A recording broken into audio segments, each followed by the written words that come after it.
પૂરી પાડતી એલસીબી પશ્ચિમ કચ્છ ભુજ। શ્રી ચિરાગ કોરડિયા સાહેબ, પોલીસ મહાનિરીક્ષક શ્રી સરહદી રેન્જ ભુજ તથા શ્રી વિકાસ સુંડા સાહેબ, પોલીસ અધિક્ષક શ્રી પશ્ચિમ કચ્છ ભુજનાઓએ અસામાજિક પ્રવૃત્તિ નાબૂદ કરવા પરવાના વગરના ગેરકાયદેસર હથિયાર રાખતા ઇસમોની તપાસ કરી કાયદેસરની કાર્યવાહી કરવા માટે સૂચના આપેલ।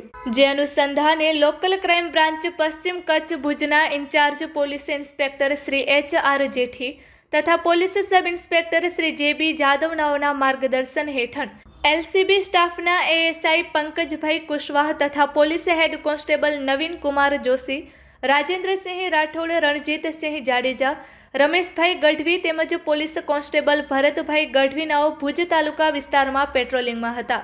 દરમિયાન પંકજભાઈ કુશવાહ નાઓને ખાનગી રાહે બાતમી હકીકત મળેલ કે મખણાથી પાયણકા જતા રોડ પર બાવળોની ઝાડીઓમાં એક ઇસમ શંકાસ્પદ હાલતમાં હાજર છે અને તેની પ્રવૃત્તિ શંકાસ્પદ છે।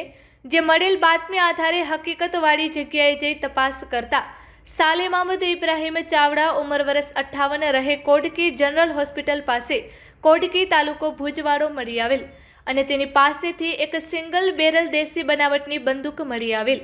જે સિંગલ બેરલ દેશી બનાવટની બંદૂક પોતાની પાસે રાખવા અંગે કોઈ પાસ પરમિટ હોય તો રજૂ કરવા જણાવતા આવી કોઈ પાસ પરમિટ મજકૂર ઇસમ પાસે નહીં હોવાનું જણાવેલ। જેથી મજકૂર ઇસમ વિરુદ્ધ માનકુવા પોલીસ સ્ટેશન ખાતે આર્મ્સ એક્ટ કલમ મુજબ તેમજ GP એક્ટ કલમ મુજબ ફરિયાદ આપી ગુનો રજીસ્ટર કરાવી આગળની કાર્યવાહી હાથ ધરેલ છે। કબજે કરેલ મુદ્દામાલ સિંગલ બેરલ દેશી બનાવટની બંદૂક કિંમત ₹1000।